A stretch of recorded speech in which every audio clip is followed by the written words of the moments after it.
গ্রামটি ছিল গভীর অরণ্যের মাঝে, যেখানে সূর্যের আলো পৌঁছাতে অনেক কষ্ট হয়।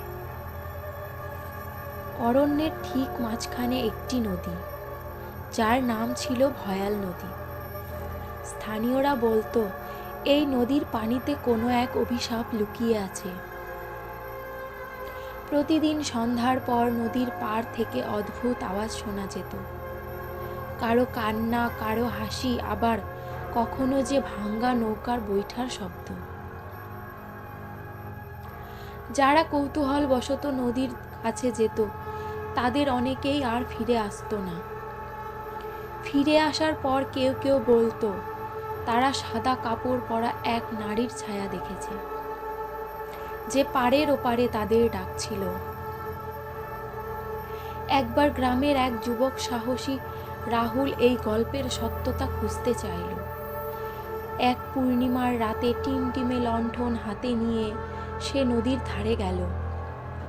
কিছুক্ষণ অপেক্ষা করার পর সে দেখল নদীর মাঝখানে হঠাৎ এক সাদা ছায়া ভেসে উঠছে।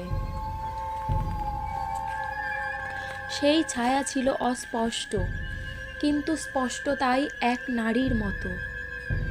তার চোখে ছিল অদ্ভুত জ্যোতি, আর সে রাহুলকে কাছে আসার ইশারা করল। রাহুল সাহস করে জিজ্ঞাসা করল, তুমি কে? এখানে কেন? ছায়াটি মৃদু হেসে বলল, আমি এই নদীর আত্মা। বহু বছর আগে আমি এই নদীতে ডুবে গিয়েছিলাম।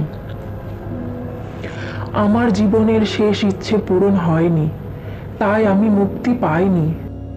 রাহুল জিজ্ঞাসা করল, তোমার শেষ ইচ্ছে কি ছিল?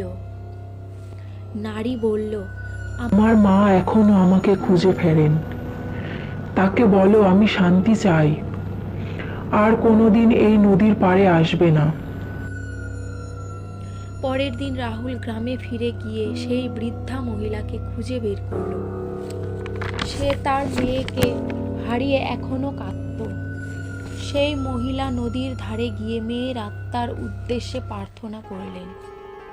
তারপর থেকে নদী শান্ত হয়ে গেল, আর সেই ভয়াল গল্প গ্রামের জন্য কেবলই গল্প কাহিনী হয়ে রইল।